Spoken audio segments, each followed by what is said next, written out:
I found a billionaire's wallet on the street, and returning it destroyed my life. Stick with me while I share my story, and if it touches you, don't forget to support our channel by hitting that subscribe button, dropping a like and sharing it with the people you care about. My name is Alara Vance. 3 years ago, I had nothing. I slept wherever I could, sometimes on a bench, sometimes near a closed shop where the wind wasn't too strong. That day I had just come out of another job interview. I already knew the answer before they even said it. They looked at my worn-out clothes and tired face and decided I wasn't worth the risk. I walked slowly toward the subway, trying not to think about how hungry I was. That's when I saw a black leather wallet lying near a bench. At first I thought it belonged to someone sitting nearby, but no one was there. I picked it up, my hands shaking a little. When I opened it, my heart started beating fast. There was a thick stack of cash inside, more money than I had seen in months. For a moment I just stood there staring at it. I could eat for weeks. With that money I could find a place to stay. I could finally rest. But then I saw the ID card. The name on it was Caspian Hale. Even I knew who he was. Everyone did. A billionaire businessman, powerful, famous, the kind of person who would never even notice someone like me. I looked around again. No one was watching. I could walk away, and no one would ever know. I held the wallet tightly and closed my eyes for a second. My mind kept telling me to keep it. Whenever I entered a room, she would pause, observe, and then continue like I was invisible. But I could feel it. She was watching me. One day she finally spoke. Interesting choice, she said to Caspian, while I was standing right there hiring strangers from the street. Her tone was calm, but it carried judgment. Caspian didn't respond. He just continued working like it didn't matter. But I felt the tension. From that moment I understood something important. This new life I had, it wasn't safe. Not everyone wanted me there, and sometimes the people who smile the least are the ones planning the most. Continue. I walked out of that building in silence. The same doors that once felt like a new beginning now felt like the end of everything. No one stopped me. No one asked questions. It was like I had never existed there. Within a few days I lost the apartment too. It was tied to the job. I packed what little I had and stepped back into the life I thought I had escaped, but this time it felt worse. Before I had nothing.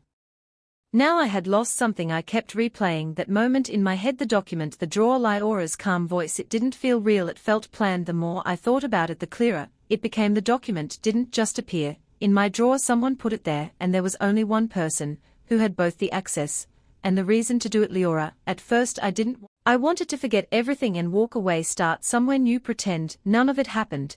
But then I remembered something that day on the street. When I found the wallet, I had a choice. I chose to do the right thing, and look where it brought me. Not because honesty was wrong, but because the wrong people were in control. That thought changed something inside me. I realized I wasn't just fighting to clear my name anymore. I was fighting for something deeper, respect, truth, and the part of me that refused to be broken. I stood up the next morning with a different mindset. No more waiting, no more hoping someone else would fix things. If I wanted justice, I had to create it myself.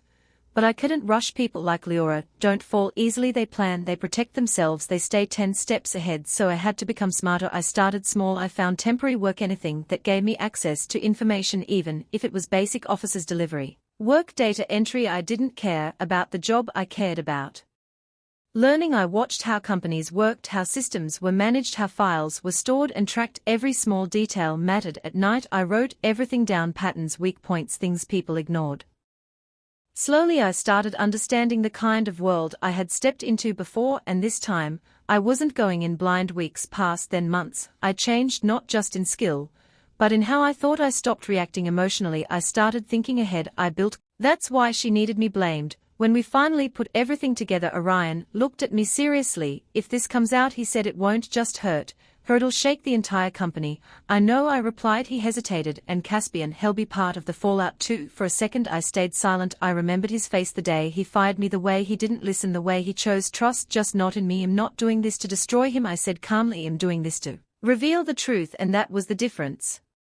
This wasn't about anger anymore, it was about balance. Now that we had the evidence, we needed the right moment, not just to expose her but to make sure she couldn't escape.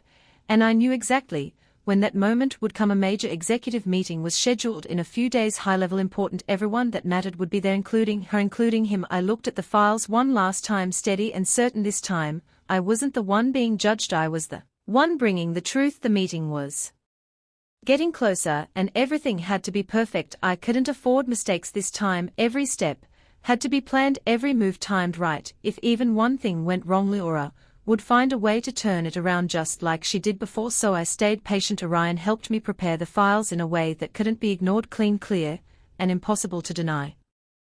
Every transactions that didn't belong, patterns that couldn't be explained away. The more people looked, the worse it became. Leora tried to regain control. This is manipulated, she said firmly. Someone is trying to damage the company. Her voice was steady, but there was a slight crack now, a small break in the confidence she always carried. No one responded right away, because the data didn't look fake, it looked precise. One of the senior executives leaned forward. These records match internal logs, he said slowly. They are real. That's when the room truly shifted. Eyes turned toward Leora. For the first time, she didn't have immediate control over the situation. I took a step forward. I didn't manipulate anything, I said calmly. My voice wasn't loud, but it carried. Leora's eyes snapped toward me. She recognized me instantly. The calm mask she always wore slipped just for a second. You, she said quietly. Caspian looked between us, trying to understand. I continued steady and clear. The missing document, the one I was blamed for. It contained the same information you're seeing now. A murmur spread across the room. Leora shook her head. That's a lie. But this time, her words didn't hold power. Orion stood up. I verified the data myself, he said. Everything connects. Silence again, this time heavier around us. People were still talking quietly, trying to process what had just happened. The company would change after this. Decisions would be questioned. Trust would be harder to give, and all of it started from one moment when he chose not to believe me. Caspian took a slow breath. I can fix this, he said. Your position, your home, everything you lost, I'll restore it. More than that. I almost smiled, not because it was funny, but because it showed how differently we saw things. You think this is about a job? I asked. He paused. It was never about that. I took a step closer, just enough for him to hear me clearly. When you looked at me that day, you had already decided who I was. His expression tightened slightly. And today, I continued, you're only seeing the truth because it was forced in front of you. He didn't interrupt, he just listened. Maybe for the first time, I don't need anything from you, I said simply. That was the truth. Not money, not a position, not an apology. That came too late. What I needed, I had already taken back. My name, my truth, my self-respect. Caspian nodded slowly, like he understood, or at least was starting to. I'm sorry.